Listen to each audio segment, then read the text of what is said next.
Assalamualaikum warahmatullahi wabarakatuh.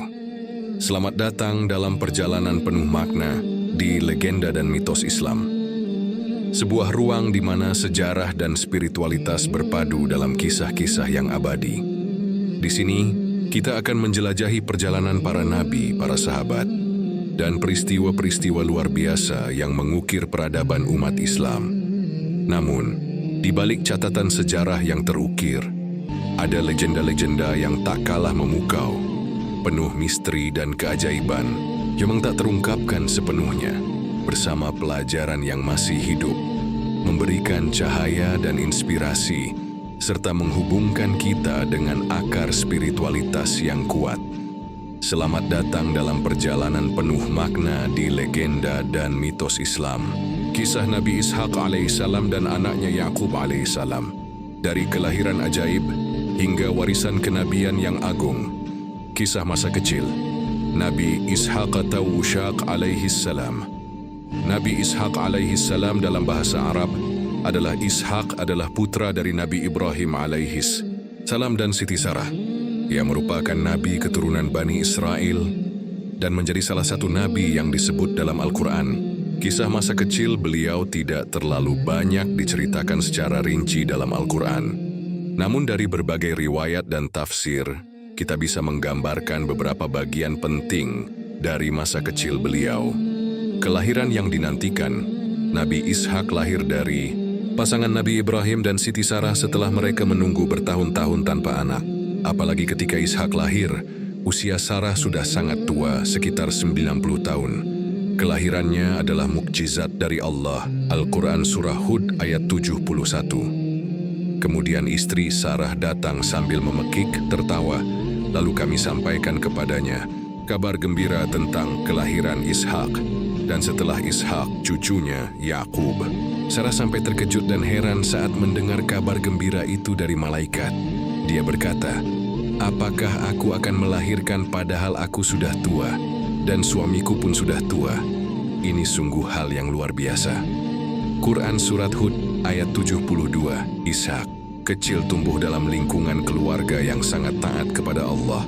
Ayahnya Nabi Ibrahim adalah bapak para nabi dan dikenal sangat kuat imannya.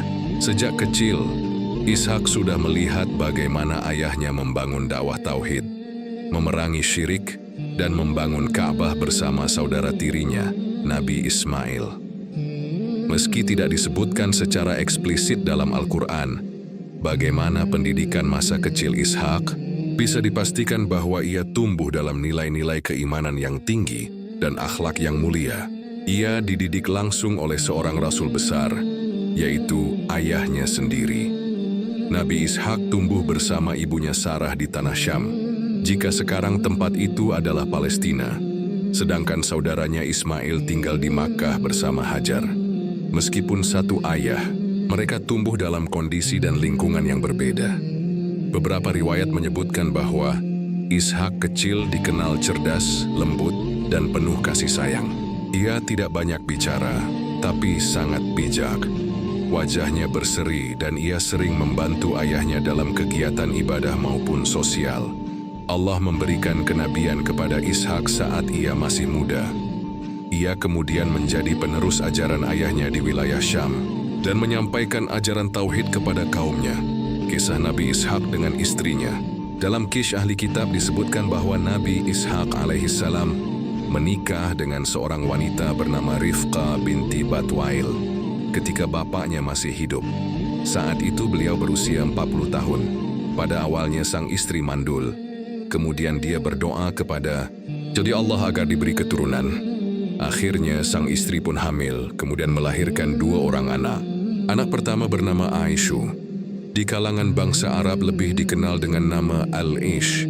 Dialah yang menjadi nenek moyang bangsa Romawi. Sedangkan anak kedua bernama Yaqub alaihissalam, atau dikenal dengan nama Israel, yang kemudian menjadi rujukan nasab Bani Israel dan Nabi Ishaq alaihissalam. Lebih mencintai Al-Ish karena dia anak pertama. Sedangkan istrinya lebih mencintai Yaqub karena dia yang paling kecil. Suatu saat ketika usia Nabi Ishaq alaihissalam sudah tua renta dan pandangannya lemah, dia menginginkan makanan berupa binatang buruan. Maka diperintahkannya Al-Ish untuk pergi berburu dan memasakkan untuknya. Dia berjanji akan mendoakan keberkahan baginya. Untuk itu pergilah Al-Ish mencari buruan. Sang istri Rifqah yang mengetahui hal tersebut memerintahkan si bungsu, Yakub, untuk menyembelih 2 ekor kambing yang terbaik di antara kambing-kambingnya, dan agar dibuatkan makanan sebagaimana yang diinginkan bapaknya lalu dihidangkan agar dia didoakan olehnya. Kemudian Rifqah memakaikan Yakub alaihissalam pakaian saudaranya. Di leher dan tangannya ditempelkan kulit kambing, karena saudaranya orang yang berbulu lebat sedang dirinya tidak. Lalu Yakub datang dan menghidangkan makanan tersebut. "Siapa engkau?" tanya Ishak alaihissalam. "Anakmu," jawab Yakub alaihissalam. Suaranya adalah suara Yakub alaihissalam, sedangkan kulit dan bajunya adalah Al-Ish, ujar sang bapak sambil memeluk sang anak dan meraba-rabanya.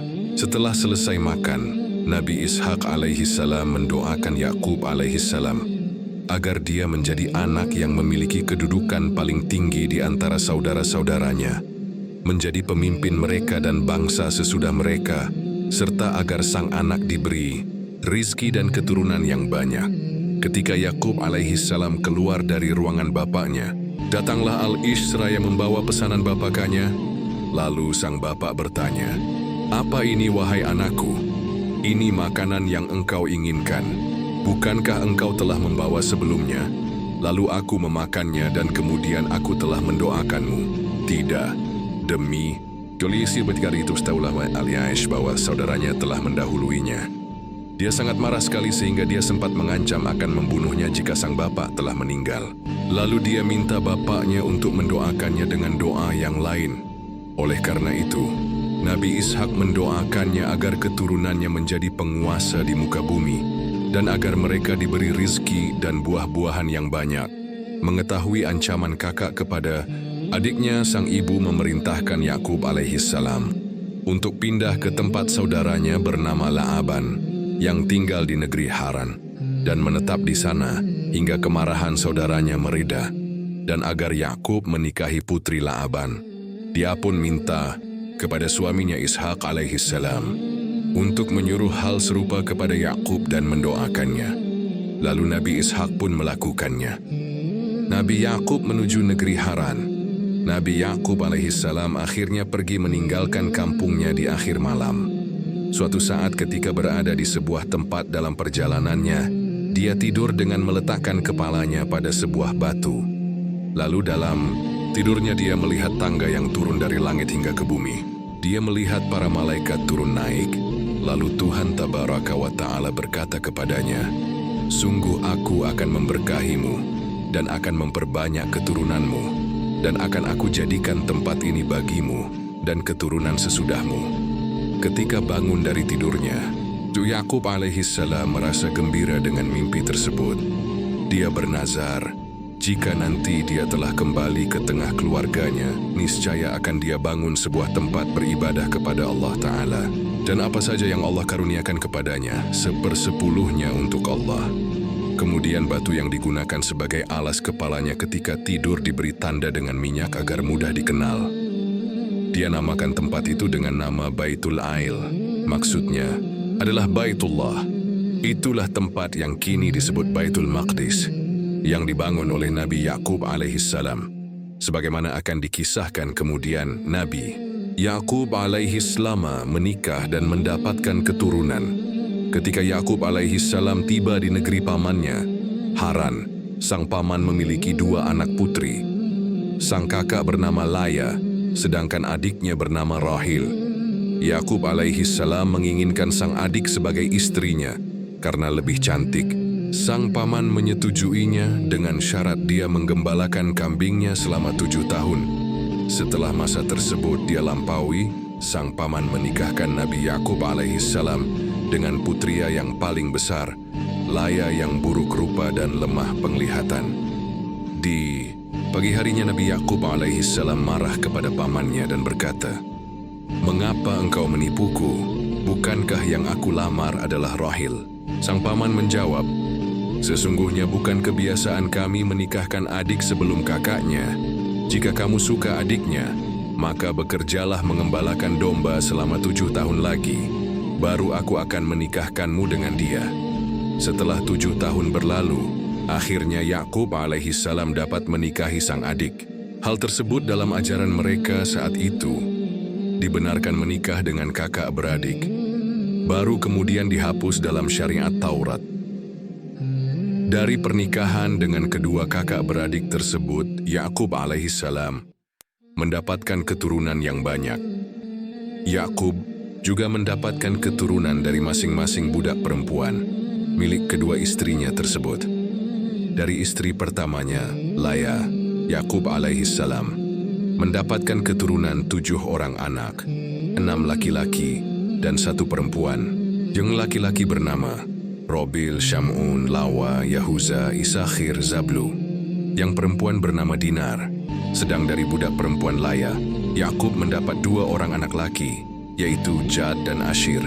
Sedangkan dari istri keduanya, Rahil, Yakub alaihissalam mendapatkan 1 orang anak bernama Yusuf. Dan di kemudian hari dia juga melahirkan seorang anak laki-laki lagi bernama Bunyamin. Dan dari budak perempuannya, beliau mendapat 2 orang anak laki-laki bernama Daan dan Neftali. Nabi Yakub alaihissalam kembali ke negeri orang tuanya. Yakub tinggal di negeri Haran selama 20 tahun. Setelah itu, dia mohon izin kepada pamannya, La'aban, agar mengizinkannya kembali ke negeri keluarganya. Sang paman mengizinkan Yakub alaihissalam untuk kembali. Bahkan dia memberikan Yakub binatang ternak yang banyak, karena dia merasa bahwa keberadaan Yakub alaihissalam selama ini telah membawa keberkahan baginya. Kemudian Yakub pulang bersama kedua istri dan kedua budak perempuan istrinya, serta ke-11 orang anak-anaknya juga hewan ternak pemberian bapaknya. Pada mulanya Yakub alaihissalam khawatir saudaranya Al-Ish akan berbuat buruk kepadanya. Maka Yakub memohon kepada Allah Ta'ala agar terhindar dari perbuatan buruk saudaranya. Di samping itu dia pun menyiapkan hadiah yang besar untuk saudaranya, berupa kambing, sapi, keledai dalam jumlah yang sangat banyak. Ternyata apa yang dikhawatirkan Yakub alaihissalam tidak terjadi. Ketika beliau telah tiba di dekat negerinya, sang kakak menyambut kedatangan Yakub alaihissalam bersama 400 orang yang mengiringinya. Yakub alaihissalam bersujud sebanyak 7 kali kepada kakaknya sebagai penghormatan. Saat itu sujud sebagai penghormatan masih disyariatkan dalam ajaran mereka.